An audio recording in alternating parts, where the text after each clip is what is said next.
2 quarts of mineral that the deer have consumed in just under 4 weeks. So here we go, Master Harvesters episode number 5. We've been doing quite a bit of property management this week, so we'll get right to the footage, and here we go. So here we are, we're here at the November 11th stand. I have quite a bit of history in this area.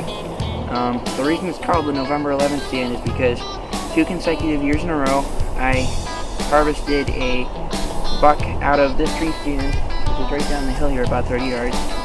And that was, both of them were on November 11th, and they were both around 9:30 in the morning. And what we're actually doing is we're going to actually improve this a little bit. You can see right behind me somewhat of a rock-free area here in Pennsylvania. That's pretty rare. So what we're going to do is we're going to clear out these trees and we're going to put in a food plot here because this is a great spot for during the rut. But early season, I have not had any success in here. I see deer, but they never come into this area. So we're going to work at this, and we're going to get these trees down, and we're going to get planted. So here we go.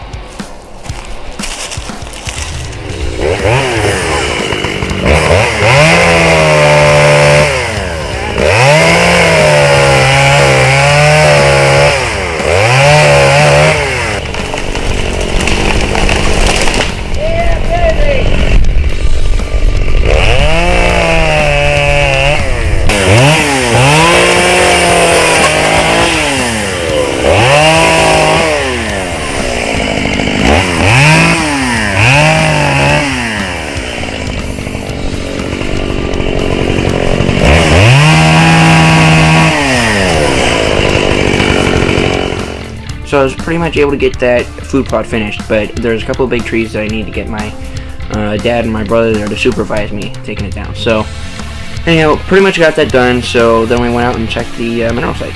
So here we are, we're at the mineral site now. This is my most productive mineral site. And what I look for when I'm placing my mineral sites is I look for a well-used trail.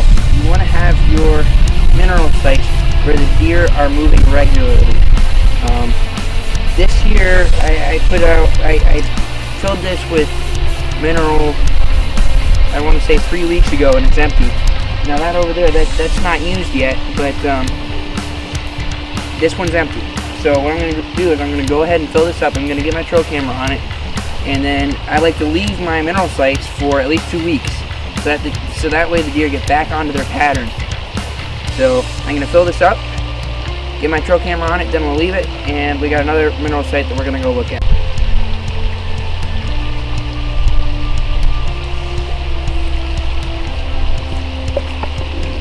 Top this one off too.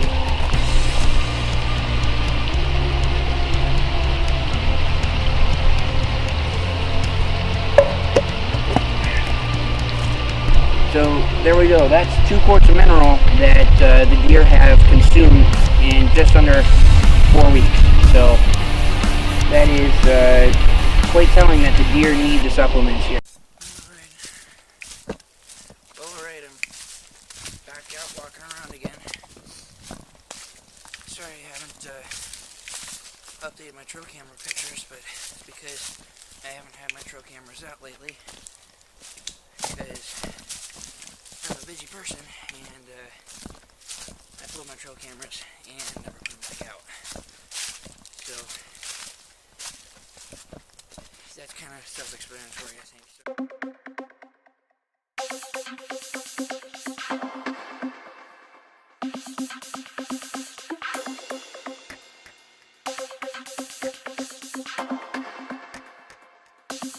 Here we are, we're at an old mineral site here.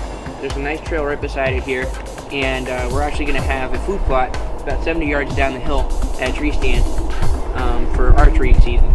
So we're going to fill this up and get the trail camera on it, see if the deer are in this pattern, and then we'll go from there. Alrighty.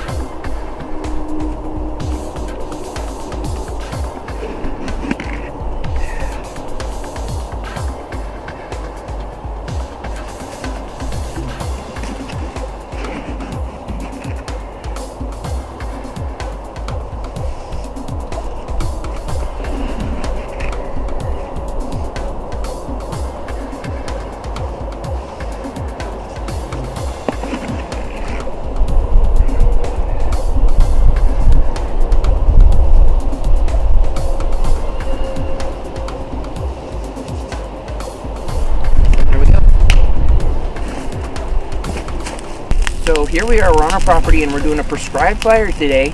Prescribed fire limits weed growth while still stimulating new herbaceous growth that the deer like to eat. What I've done is I've started a fire that actually goes with the wind. That way it allows, the wind allows the fire to preheat its fuel. And the reason that I did that is because where I'm at here, it's pretty wet. We had a flood like a week ago and it's still pretty saturated in here. But as you can see, it is burning pretty well. So that's a thumbs up. I'm gonna watch this. It's getting pretty big now, so looks good. Here we go.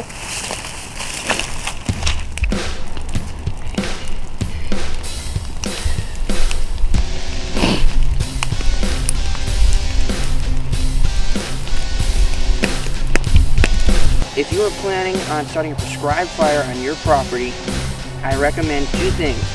One, take a course, or number two, start small. Start small and have people there. This is a small prescribed fire, but it's very controlled and I'm here watching it. One thing also to remember is always watch your fires. Never watch it, then go start another one, then come back to it. Stay on one fire all the time. Have communication devices. I have my cell phone right on my hip here. And have people that you can contact if you get in trouble, if you're burning on your own. Definitely not something that I recommend, but I'm doing it on my own today, so yeah, that happens. But start small. For every 50 yard by 50 yard parcel, I like a 4-foot fire stop all the way around it. For every 100 by 100 yard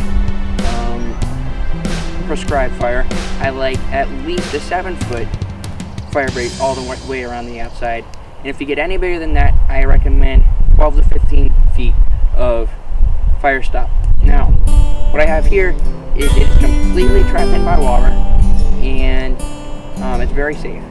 So that's just one of the things to remember. Safety first all the time. Get familiar with it before you go and implement it in your property management. If you have a small place that's inside of the house, I definitely recommend starting with that. If you have a garden that you burn off every year, that's a great way to start. So that's just one thing to remember with your prescribed fire techniques.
Man!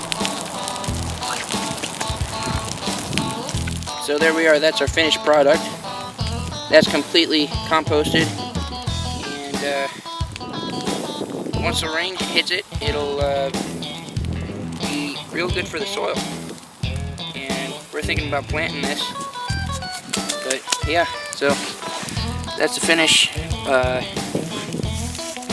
product, I guess you could say, of the prescribed fire.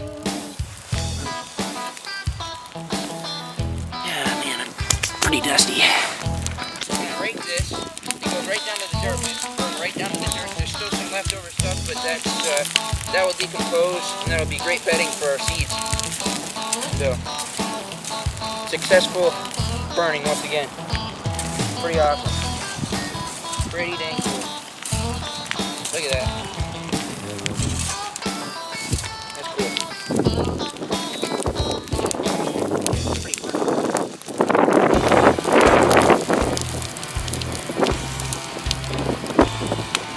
So one thing to remember with your prescribed fires is to make sure that there's not a burning ban going on. You want to make sure that there's not a burning ban going on, so that way you don't start a fire and get the fire department all riled up. Also, get in touch with your neighbors and let them know that you're going to be doing that, so that way they don't call the fire department and the fire department comes and you're wasting some tax dollars there. So I hope this helped you guys. If you like these videos, please go to our website, masterharvesters.weebly.com. We have more clips and videos. We don't have time in all of our videos for the clips that we take, so we will have bloopers and all sorts of fun stuff like that. Also, we have a blog post that we update every couple of days. So please go check us out. That's masterharvesters.weebly.com. Thanks for watching. Have a great day. As you go through the week, remember to thank God for the blessings that He gives us and spend time in His Word. Woo, woo, woo, woo, woo, woo, woo.